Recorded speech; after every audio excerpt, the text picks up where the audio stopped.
Hey everyone, it's Ash from Creative Mending, and this week's video is going to be a comparison video between 3 different types of pastels.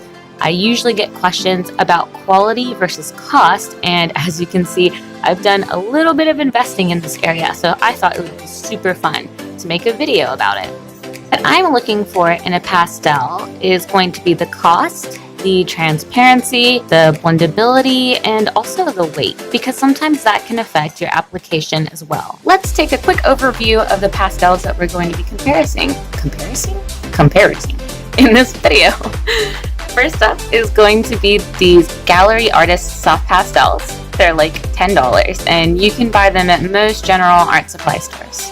We also have Schmincke soft pastels, and these range upwards of $5, and that's per pastel. I grabbed these from dickblick.com. Last, and most certainly not the least, as they are the most expensive, ranging upwards of $5.55, that's per pan.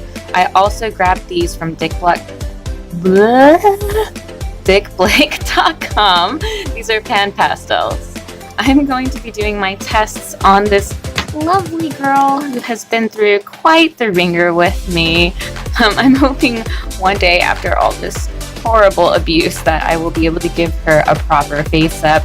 Right now she's just kind of my test doll because of the sad little stains on her and everything. For the sake of consistency, and really so this video doesn't go on too long, I have a bad habit of doing it because I could just talk forever about art supplies, I'm gonna go ahead and compare strictly the black color. When you have these different weights and you go to use your pastels, the pastel will actually kick back away from the surface, and when that happens you get all these little micro particles that are going to float about and land onto random parts of the face, which is fine if you can see them and you remember to erase them. My frustration came from the fact that I did not see these particles, and then I would go to do a blend and all of a sudden I have this big smear of these little tiny particles of pastel. I am able to go straight into my pan pastel with a Q-tip, boom, to my work. I tend to keep my Schmincke soft pastels in here. They're a little bit heavier, and I like to grind these down, and I'll sort of dip my Q-tip into here. When it comes to the cheaper pastel, I mean, you can try really hard. I've tried. You can scrape it in here and scrape it in here. It just doesn't give me what I need.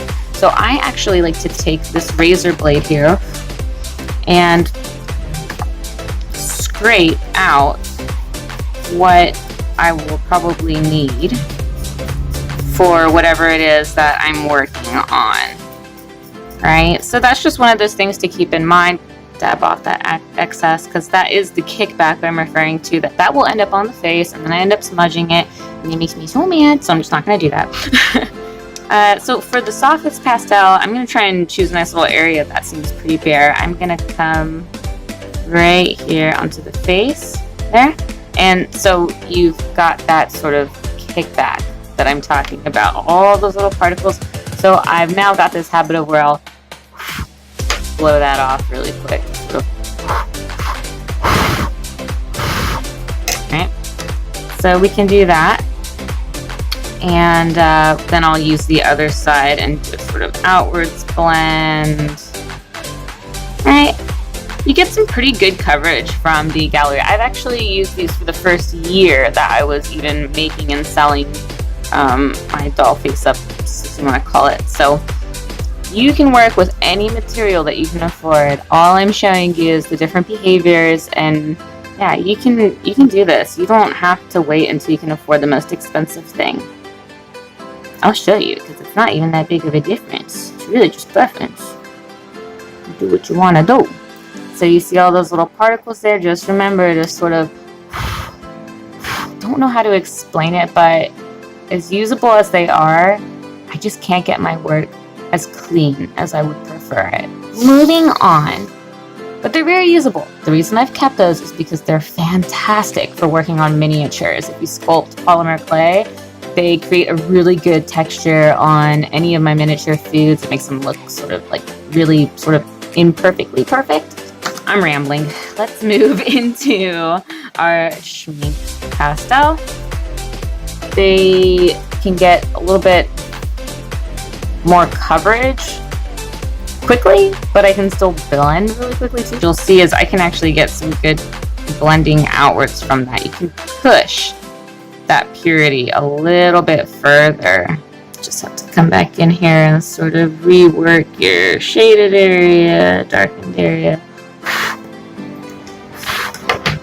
Pastel everywhere. Yes, it's more expensive, but it's so pure, it just lasts you forever. So let's do a quick bit with the paintbrush there on the Schmincke as well. You're gonna get a very crisp coverage really easily. That is one of my favorite factors about Schmincke, is it's quite hefty, and it goes a very long way, and it creates some really dark coverage. The black in specific is one of my favorite colors from Schmincke.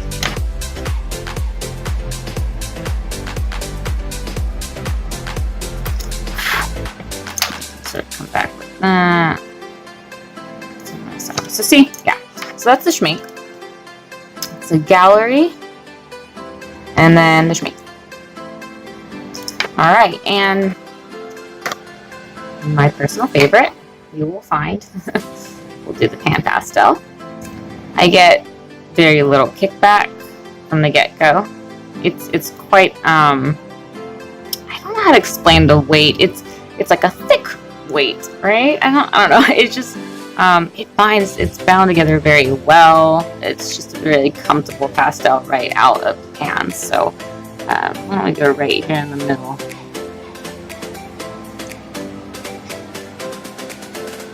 It is very soft, I should say. And you can see the coverage on that is, yeah, far superior. I will be able to blend that out all the same, but rather than these options where we sort of lose that purity, you're gonna see that it's gonna stay really quite pure.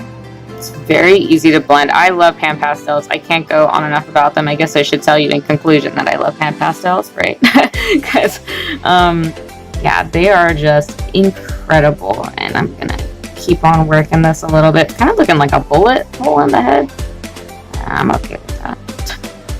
Maybe this can be built up to be your character eventually. I don't know. You will still get kickback with PanPastels, and you'll still need to be able to clean it up with your eraser like the other ones, but it is just not half as frustrating. You can work it a lot more. And I'm going to go ahead and show you with the brush too. I still really love the PanPastel for everything. I'm going to explain it. So that was a big burst of kickback. Probably just saw that. That was bad. I got excited. So yeah, sometimes it's actually just the operator's fault, not so much the tools. Whoopsie. See, well, I don't live stream myself working on dolls, so I just get too excited. There we go. And so yeah, versus with my gallery pastels, it usually takes me about 2 or 3 layers to get to this sort of purity level. But as you can see with the PanPastels, it's really quickly achieved.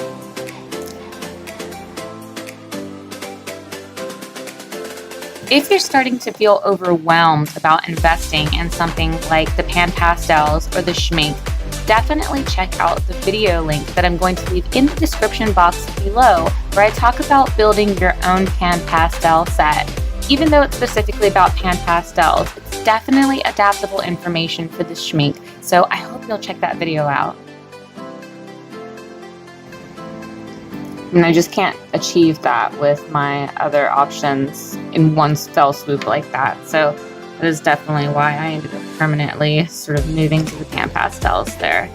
And just a little bit of brush action for you. It sticks together quite well.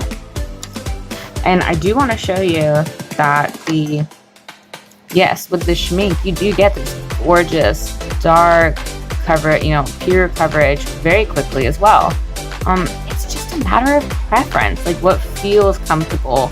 And for me, just with my work style, the PanPastels are just what work best for me. But I definitely want anyone that's interested in doing art to understand that you do not have to spend the most money to be able to make art. You can start with really any option that you have, because even though I can say PanPastels are my absolute favorite, I am able to utilize my gallery pastels, my Schmincke pastels, and my PanPastels. So thank you so much for watching this video. I really hope that you enjoyed it, and I hope that you'll like and subscribe. Leave me a comment in the comment box and tell me what pastels you like using. And I'm always interested in learning about more brands and how other people are creating their art. Have a great day. I know I am going to have a very great day.